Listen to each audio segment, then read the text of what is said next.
بسم الله الرحمن الرحيم. نستفتح الجلسة بين وهو آباء وأجدادنا وأسلافنا الصالحون الله نياتهم وأعمالهم وأخلاقهم على هذه النية وعلى كل نية صالحة جامعة شاملة من خير الدنيا والآخرة وإلى حضرة النبي سيدنا محمد صلى الله عليه وسلم. الفاتحة. بسم الله الرحمن الرحيم. إياك نعبد وإياك نستعين.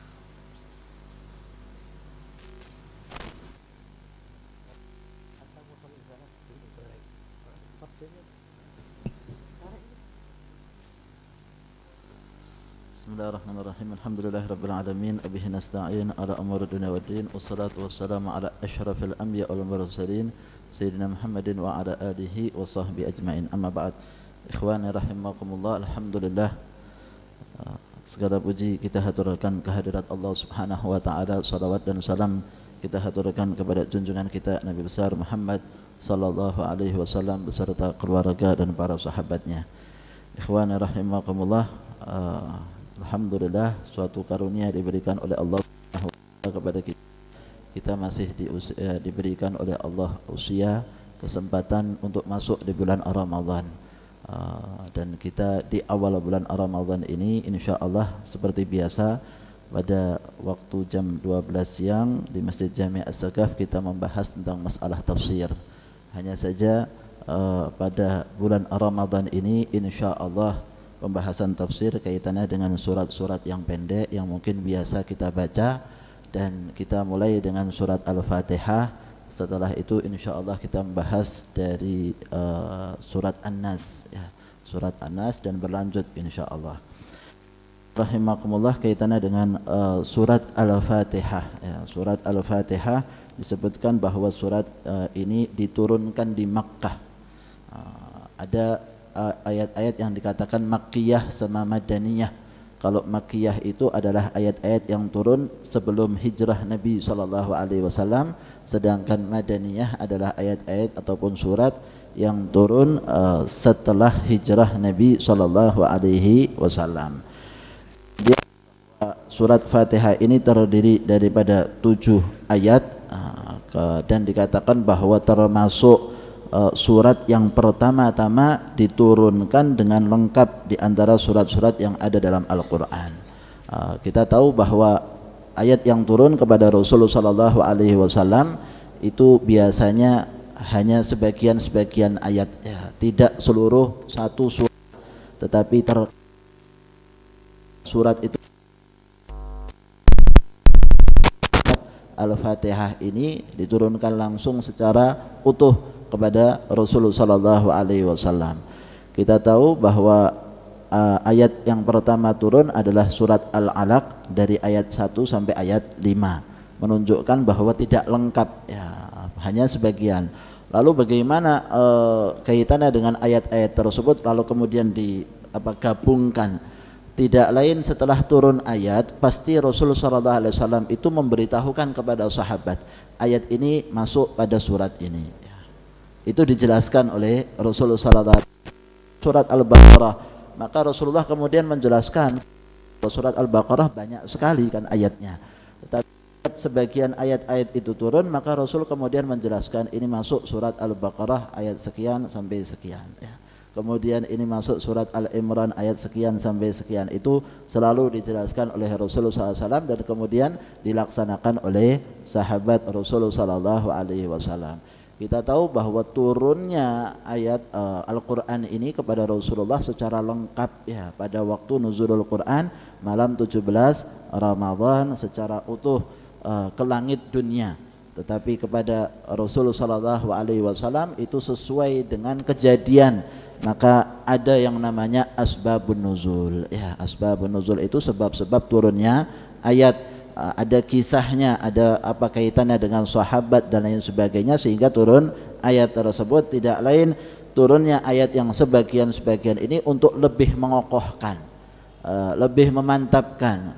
Ingat ada kejadian turun ayat sehingga lebih kuat ya, hafalannya, pemahamannya dan hukum-hukumnya ya, kaitannya dengan hukum juga akan dipelajari dengan sebab turunnya ayat. Semacam itu dibandingkan dengan satu surat ya, Rasulullah sallallahu alaihi wasallam. Sehingga kita tahu bagaimana keutamaan sahabat Rasulullah sallallahu alaihi wasallam yang hidup di masa turunnya ayat Al-Qur'an. Terkadang ada sebab-sebab yang kemudian terjadi karena mereka turunnya ayat-ayat Al-Qur'an. Kemudian ikhwani rahimakumullah, bahwa surat Al-Fatihah ini adalah termasuk pembukaan ya. Arti Al-Fatihah itu adalah pembukaan. Karena surat ini adalah surat yang dibuka dan dimulai daripada Al-Quran itu secara tertibnya. Al-Quran adalah dengan surat Al-Fatihah terlebih dahulu. Dan nama-nama daripada surat Al-Fatihah ini banyak sekali. Ada yang mengatakan itu adalah Ummul Quran, induk daripada Al-Quran atau Ummul Kitab ya. Dan kita tahu bahwa banyaknya nama itu menunjukkan keutamaan ya. Sesuatu yang nama banyak ini berarti menunjukkan keutamaannya, termasuk di sini adalah surat Al-Fatihah. Kemudian karena ini suatu hal yang sangat penting di dalam Al-Quran, dan katakan tadi termasuk induknya Al-Quran, Ummul Kitab, maka surat Al-Fatihah itu harus kita baca dalam setiap salat ya. Setiap salat, setiap rakaat itu termasuk suatu hal yang wajib, rukun di dalam salat, sebagaimana disebutkan di dalam hadis Rasulullah sallallahu alaihi wasallam, la salata liman lam yaqra bi Fatihatil Kitab. Tidak sah salat yang kemudian seseorang itu tidak membaca surat Al-Fatihah ya. Dan termasuk keutamaan dikatakan ya apa teka-tekinya para ulama ya, surat Al-Fatihah itu tidak ada huruf fa-nya ya. Padahal dimulai dengan Fatihah, tetapi tidak ada huruf fa-nya ya, coba dipelajari nanti dilihat, maka tidak ada huruf fa di dalam surat Al-Fatihah. Kemudian ikhwani rahimakumullah, termasuk suatu hal yang penting ya, di dalam surat Al-Fatihah disebutkan bahwa surat Al-Fatihah ini juga disebut sebagai asy-syifa ya, sebagai obat, sebagaimana disebutkan dalam hadis fi Fatihatul Kitab syifaun min kulli da ya, bahwa sesungguhnya dalam surat Al-Fatihah ini terdapat obat ya dari semua penyakit ya, obat dari semua penyakit. Kita tahu bahwa yang namanya obat itu ya ada obat-obat yang biasa kita makan ya kalau ada sakit, tetapi sesungguhnya Al-Quran ini termasuk obat ya. Dan itu sudah dipraktekkan oleh sahabat Rasulullah sallallahu alaihi wasallam ketika mereka dalam suatu perjalanan singgah di suatu tempat untuk minta dijamu, di tempat tersebut enggak dikasih jamuan ya.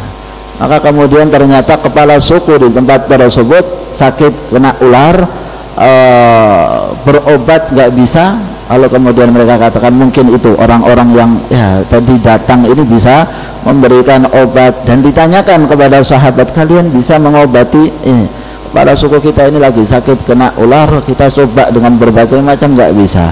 Kata salah satu sahabat, saya bisa ya, tetapi saya minta sebagai upahnya beberapa kambing. Dia minta dijanjikan supaya diberikan kepada sahabat, karena kita tadi minta jamuan nggak dikasih jamuan. Mereka katakan ya kalau sembuh kita akan.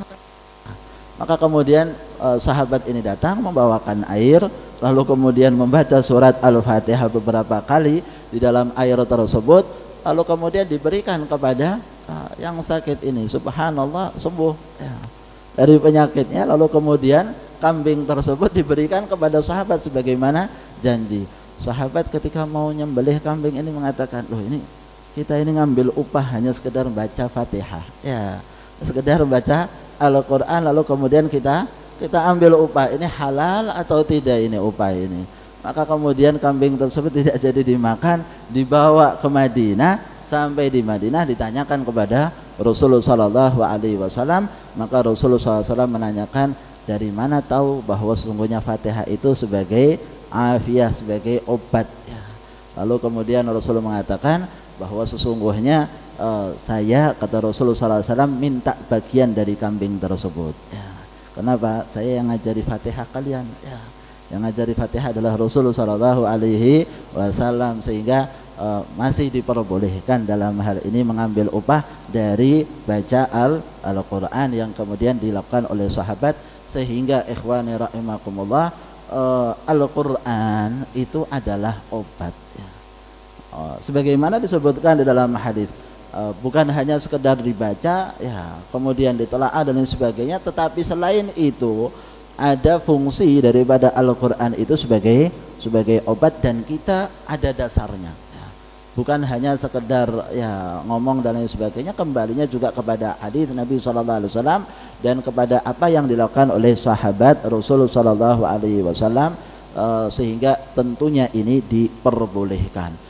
Sekarang perkembangan zaman ya telah berkembang ya, ada orang Jepang itu kemudian memberikan suatu penelitiannya apa, ada dua air, yang satu dikasih dengan kata-kata yang baik, yang satu airnya dikasih dengan kata-kata yang kotor ya, jadi diucapkan pada air tersebut ya. Ini penelitian mereka, setelah diteliti ternyata molekulnya ya molekul yang ada di air itu berbeda antara yang satu dengan yang lain.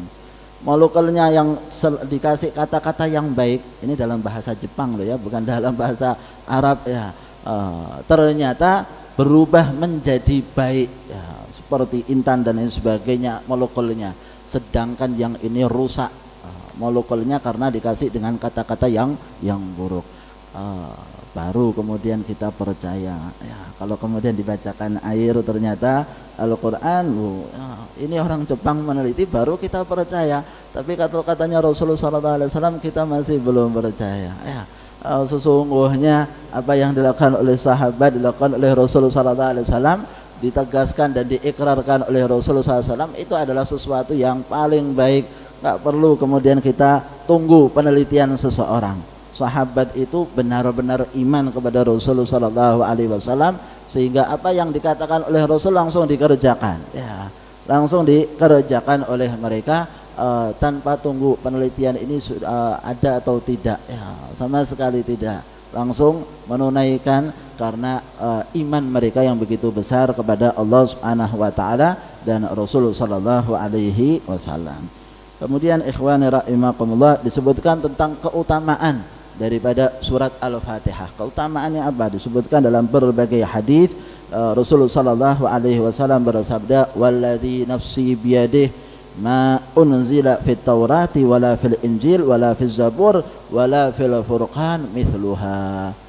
Rasul mengatakan, demi jiwaku yang berada di dalam genggamannya, bersumpah atas nama Allah Subhanahu wa taala, sungguh tidak pernah diturunkan sesuatu surat yang seperti Al-Fatihah, baik di dalam surat di dalam At-Taurah maupun di dalam kitab Injil maupun dalam kitab Zabur maupun di dalam Al-Quran. Enggak ada surat yang seperti daripada surat Al-Fatihah.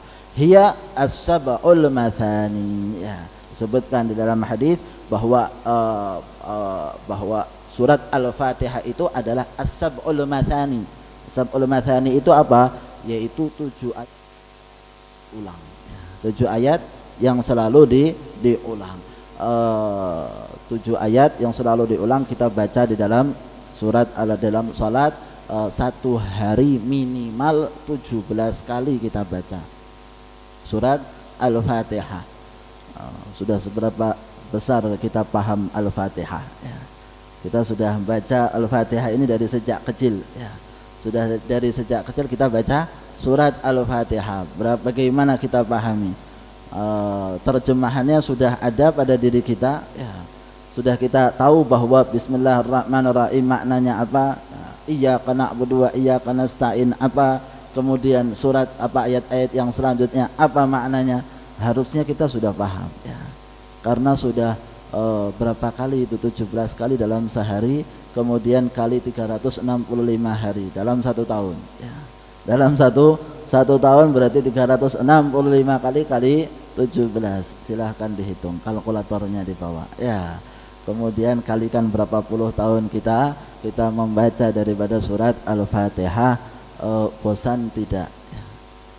Subhanallah ya, enggak bosan-bosan ya.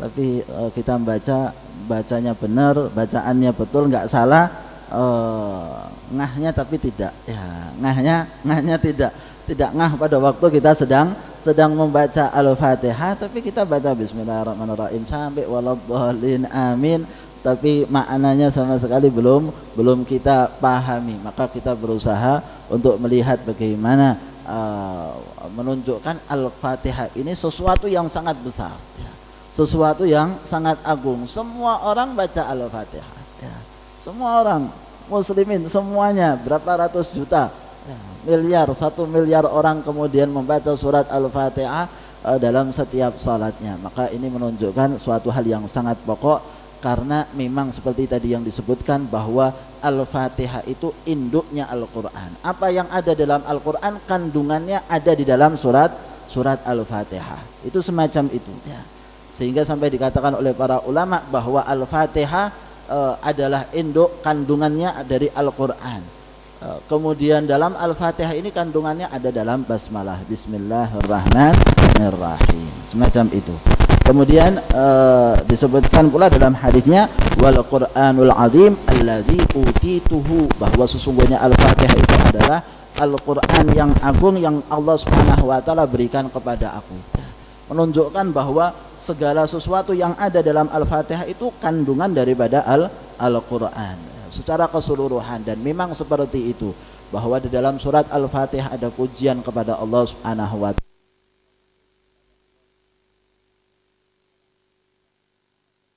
kepada Allah, dan kemudian diceritakan bagaimana orang-orang terdahulu sudah disebutkan ihdinas siratal mustaqim siratal ladzina an'amta alaihim, jalannya orang-orang yang telah diberikan nikmat oleh Allah, yaitu orang-orang para nabi, para siddiq, para syuhada, salihin, yang kisahnya ada di dalam Al-Quran. Dari setiap para nabi dan para rasul, orang-orang yang saleh, orang-orang yang dekat kepada Allah diceritakan dalam Al-Quran. Ihdinas siratal ladzina an'amta alaihim ghairil maghdubi alaihim waladhdallin, bukan jalan orang yang mendapatkan amarah Allah, bukan jalan orang yang sesat. Ada orang-orang kafir, ada orang-orang musyrik, ada orang-orang Yahudi, ada orang-orang Nasrani, semuanya diceritakan dalam Al-Quran, dirangkum semuanya dalam surat Al-Fatihah. Kemudian disebutkan pula tentang keutamaannya dalam surat Al-Fatihah ini. Dalam satu hadis, hadis qudsi, Allah Subhanahu wa taala berfirman, qasamtus salah baini wa baina abdi nisfain wa li abdi ma sa'al.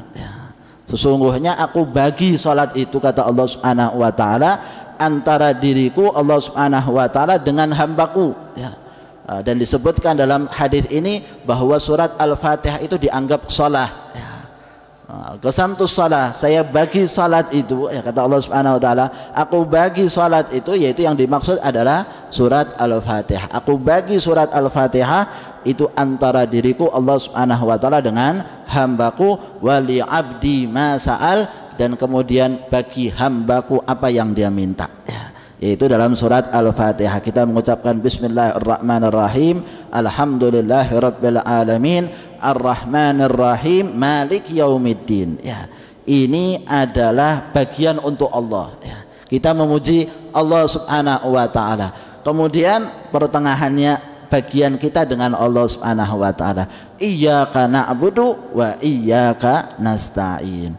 Kepadamu kami memohon, kepadamu kami menyembah, dan kepada kamu ya Allah kami memohon, meminta kepada Allah. Berarti itu separuh buat Allah, separuh buat kita, separuh buat Allah, separuh buat kita.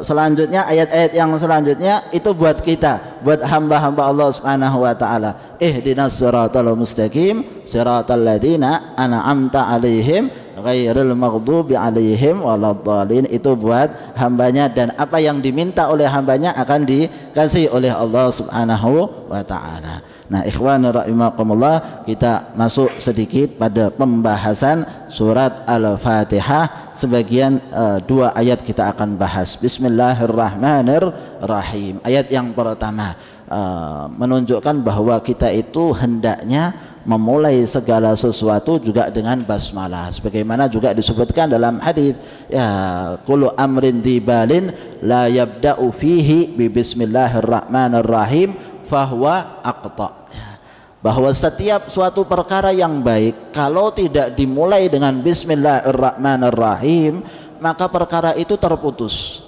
artinya tidak ada barokahnya kalau suatu perkara tidak kita mulai dengan basmalah. Allah Subhanahu wa taala memulai dalam Al-Qur'an dengan bismillah.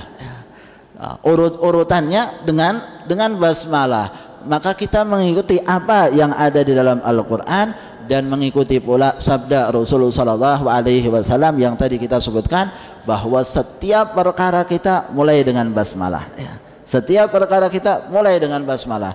Apa saja yang kita mau kerjakan ya. Keluar dari rumah kita baca basmalah, pakai pakaian kita baca basmalah, kemudian keluar dari kamar mandi baca basmalah, semuanya ya. Dalam setiap kehidupan kita baca basmalah. Apa yang mau kita kerjakan, pakai sandal baca basmalah. Seseorang yang kemudian terhubung dengan Allah Subhanahu wa taala, orang yang semacam ini jangan dianggap remeh. Cuman basmalah, bismillahirrahmanirrahim ya, kata-kata biasa saja. Ini bukan kata yang biasa ini ya. Ini sesuatu yang besar, yaitu dengan ucapan bismillahirrahmanirrahim. Sahabat bagaimana memulai segala sesuatu dengan basmalah. Makan dengan baca basmalah, minum baca basmalah, semua yang dikerjakan dengan baca basmalah, sehingga orang itu benar-benar ingat kepada Allah Subhanahu wa taala dalam setiap perkaranya. Dan disebutkan di dalam ayat ini bismillahirrahmanirrahim. Ar-Rahman adalah sifat Allah Subhanahu wa taala yang Maha Pengasih, memberikan nikmat kepada hamba-hambanya yang besar ya. Nikmat yang besar. Sedangkan Ar-Rahim nikmat-nikmat yang kecil ya. Nikmat-nikmat yang kecil, al-mun'im bidaqaiqin ni'am ya, bahwa Allah itu pemberi nikmat sampai kepada hal-hal yang kecil. Itu sifat Ar-Rahimnya Allah Subhanahu wa taala. Dan kita tahu daripada pembahasan ini bahwa ulama menjelaskan basmalah itu termasuk daripada surat Al-Fatihah ya, bahwa kita kalau membaca di dalam salat kita ya, kita termasuk suatu hal yang perlu untuk ditekankan. Basmalah ini termasuk daripada surat Al-Fatihah, sehingga harus kita baca. Kalau kita entah itu kita sholat sendirian, entah itu kita sebagai makmum atau kita sebagai imam, tetap saja wajib untuk membaca basmalah. Kenapa? Karena ini dituliskan di dalam Al-Quran. Dalam surat Al-Quran semuanya ada basmalah. Dan basmalah itu bukan termasuk pembatas.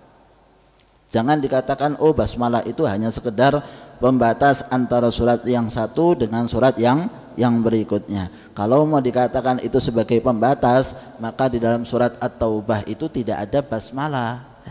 Bagaimana bisa kemudian dikatakan itu pembatas? Surat At-Taubahnya tidak ada basmalahnya. Kenapa? Karena memang tidak termasuk di dalam Al-Quran, sehingga tidak kemudian dituliskan di dalam surat At-Taubah. Dan para sahabat adalah orang yang sangat hati-hati untuk kemudian menuliskan satu huruf di dalam Al-Quran. Kalau itu bukan termasuk Al-Quran, pasti akan dicoret. Lah ini bukan cuma satu huruf, bukan cuma satu kata, satu kalimat.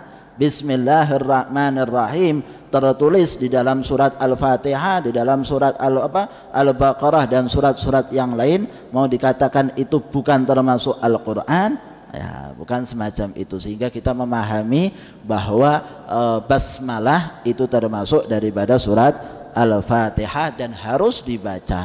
Itu yang kita pahami dalam madhab Syafi'i. Walaupun dalam madhab yang lain memang hanya sekedar disunnahkan untuk membaca basmalah, bukan dihilangkan ya, tetapi disunnahkan untuk membaca basmalah walaupun tidak dikeraskan suaranya. Maka kita yang bermadhabkan Syafi'i dalam hal ini, salat hendaknya ya dengan imam yang kemudian juga bermadhabkan Syafi'i. Kalaupun bermadhabkan yang lain bagaimana? Tidak apa-apa, boleh, asalkan kita ada husnudzannya ya. Ada husnudzan bahwa dia itu memang membaca basmalah. Khawatirnya ada sesuatu yang berbeda yang kemudian itu menurut kita adalah batal, itu tidak diperbolehkan semacam ini. Maka dalam hal ini kalau imamnya memang tidak membaca basmalah bagaimana? bukan suatu hal yang harus dalam hal ini. Kalau imamnya tidak membaca basmalah, selama itu ada jeda, ya, ada jeda, dia Allahu Akbar, kemudian dia diam, lalu kemudian baca Alhamdulillahirabbil alamin, maka kita husnudzan, ya, kita husnudzan untuk kemudian mungkin dia baca tapi tidak dikeraskan. Habis itu nggak usah tanya, ya, habis itu jangan tanya. Nah, kalau mau tanya silahkan. Kalau kemudian tahu akhirnya dia nggak baca, kita harus ngulang sholatnya, ya. Tapi kalau kemudian kita nggak tahu, ya tidak apa-apa. Sholat dalam keadaan semacam itu karena kita memang husnudzan, dan Islam itu sangat menekankan kita untuk husnudzan, ya, sangat menekankan kita. Kalau ada celah sedikit kita bisa husnudzan, maka kita akan husnudzan kepada seseorang. Kita boleh ya dalam hal ini bepergian, dan kita pasti akan bertemu dengan orang-orang yang bermadhab kan berbeda, ya. Cuman yang permasalahannya kalau tidak ada madhabnya, itu yang susah, ya. Saya nggak ikut ini, saya nggak ikut ini, saya ikut dengan ya ini saya, ya ini yang susah kalau keadaan semacam ini. Orang-orang yang hanya mengandalkan otak pikirannya seraya mengatakan saya kembali kepada Al-Quran dan hadis Nabi SAW, padahal ilmu tentang Al-Quran tidak ada, ilmu tentang hadis Nabi SAW juga tidak ada. Maka ini yang kemudian kita sulit untuk menghadapinya, ya. Setidaknya kita tetap saja dalam hal ini untuk husnudzan kepada siapapun, selama itu ada jeda. Tapi biasanya ada yang ngeyel ini, ya, ada yang ngeyel itu menunjukkan bahwa dirinya nggak baca basmalah, Allahu Akbar, Alhamdulillahirabbil alamin, langsung nggak ada jeda sama sekali. Maka kita nggak bisa berjamaah dengan yang semacam ini. Minta maaf, kita punya tatanan tuntunan sendiri. Mazhab kita berdasarkan yang pasti, bukan berdasarkan hayalan, bukan berdasarkan dongeng, tapi dasarnya Al-Quran maupun hadis Nabi SAW dan para ulama. Minta maaf, kita nggak bisa sholat berjamaah dengan orang-orang yang semacam ini. Ya saling mengerti satu sama yang lain. Yang nggak mau baca basmalah, kasih waktu jeda, kan sunnah baca basmalah. Apa kemudian susahnya membaca basmalah? Apa itu termasuk suatu hal yang menunjukkan kemusyrikan? Ya, basmalah, Bismillahirrahmanirrahim, ya, suatu hal yang sangat besar untuk kemudian diucapkan, lalu enggan untuk mengucapkan hanya karena yang lain sukanya baca basmalah, kita nggak mau baca basmalah. Bukan semacam itu. Andai kata semuanya saling menghormati satu dengan yang lain, kita pun dalam mazhab Syafi'i sangat menghormati mazhab-mazhab yang lain, sehingga tadi adanya husnudzan kepada sesama walaupun mungkin dia tidak membaca basmalah, asalkan ada jedanya, ya, antara takbir kemudian dengan hamdalahnya. Kemudian ayat yang selanjutnya yaitu Alhamdulillahi Rabbil Alamin. Segala puji hanya bagi Allah Subhanahu wa taala, Tuhan semesta alam, ya. Alhamdulillah, dikatakan dalam hadis, subhanallah nisful mizan walhamdulillahi tamlaul mizan. Kata ucapan subhanallah itu sudah sebanding dengan separuh al-mizan, sedangkan ucapan alhamdulillah tamlaul mizan, akan memenuhi daripada timbangan. Wallahu akbar tamla'u ma bainas sama'i wal ard, sedangkan ucapan takbir Allahu akbar akan memenuhi antara langit dan bumi. Wa tuhuru nisful iman was saumu nisfus sabri, ya, dan bahwa bersuci itu termasuk sebagian separuh daripada iman, dan kemudian puasa itu termasuk separuh daripada kesabaran. Kita puasa ini ya melatih kesabaran kita untuk kemudian bisa menjauhkan diri kita dari hal-hal yang dilarang oleh Allah Subhanahu wa taala. Nah, dalam ucapan alhamdulillahi rabbil alamin, kita ini termasuk suatu hal yang ditekankan untuk selalu mengucap alhamdulillah dalam setiap saat. Tidak ada apa-apa kita ngomong alhamdulillah, sunnah, ya. Bukan suatu hal yang kadang mubah, nggak ada mubahnya dalam ucapan alhamdulillah, ya. Kenapa? Karena setiap waktu, setiap saat kita pasti mendapatkan daripada nikmat yang diberikan oleh Allah Subhanahu wa taala. Dan ucapan alhamdulillah yang paling utama dikatakan alhamdulillahirabbil alamin hamdan yuwafi ni'amahu wa yukafi'u mazidah. Itu adalah zikir yang termasuk hamdalah yang paling utama. Hamdalah yang paling utama adalah alhamdulillahi rabbil alamin hamdan yuwafi pujian yang sebanding dengan nikmat yang diberikan oleh Allah Subhanahu wa taala, wa yukafi'u mazidah, dan kemudian sebanding pula dengan tambahan nikmat yang akan diberikan oleh Allah Subhanahu wa taala. La in syakartum la azidannakum. Siapa yang bersyukur kepada Allah, Allah akan kasih tambahan. Nah, dalam pujian tadi kita sudah ngomong ya, sudah berucap, ya Allah, hamdalah ini juga buat nikmat yang sudah Engkau berikan dan nikmat tambahan yang akan Engkau berikan berkat kita bersyukur kepada Allah Subhanahu wa taala. Sehingga dikatakan hamdalah tadi adalah hamdalah yang paling utama dalam setiap ucapan hamdalah. Kemudian kita alhamdulillah itu benar-benar kemudian kita itu meyakini nikmat itu memang datangnya dari Allah Subhanahu wa taala, bukan lewat usaha kita sama sekali. Kemudian kalau kita meyakini betul, alhamdulillah segala puji bagi Allah Subhanahu wa taala, Rabbil alamin, Tuhan semesta alam, Allah Subhanahu wa taala, maka kita itu menghapus segala sesuatu yang merasa bahwa ini atas usaha kita, atas diri kita, atas kerja kita, ya. Itu kita kembalikan semua kepada Allah Subhanahu wa taala. Kita bisa berilmu dari Allah Subhanahu wa taala. Kita bisa beribadah pun ya, itu dari Allah Subhanahu wa taala. Sampai kemudian diucapkan oleh para ulama, lakal hamdu ala kulli ni'amin wa minan ni'ami gauli lakal hamdu.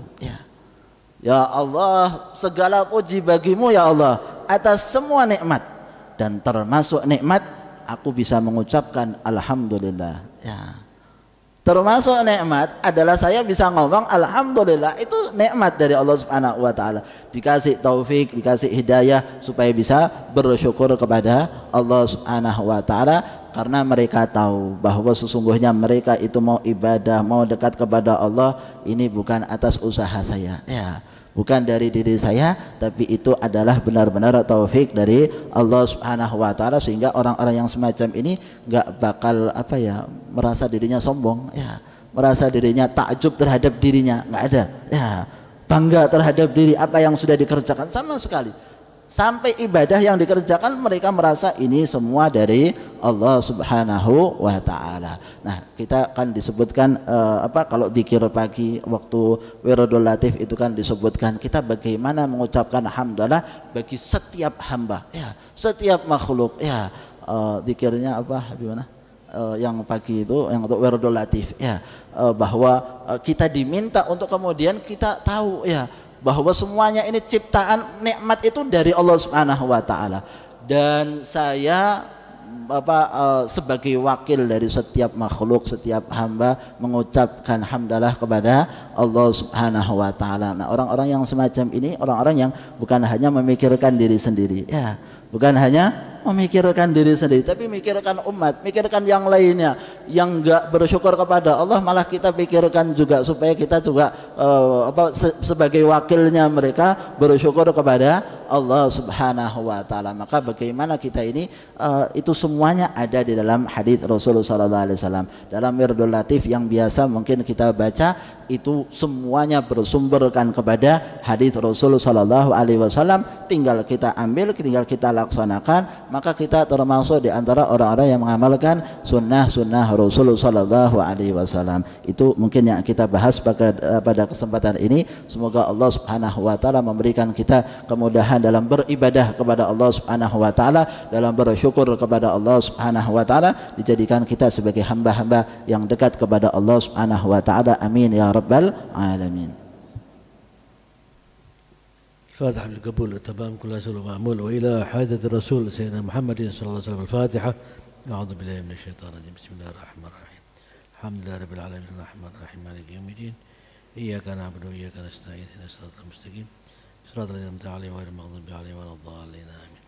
يا ربنا اعترفنا بأننا اقترفنا وأننا أسرفنا على لذا أشرفنا، فتب علينا توبة تغسل كل حوبة، واستر لنا العورات وآمن الروعات، واغفر لوالدينا ربي ومولودينا والأهل والإخوان وسائر الخلان وكل ذي محبة أو جيرة أو صحبة والمسلمين أجمع آمين ربي اسمع فضلا وجودا منا لا باكتساب منا بالمصطفى الرسول نعظى بكل سولي صلى وسلم ربي عليه عد الحبي وآله وصحبه عنادة الصحب والحمد لله في البدء والتناهي.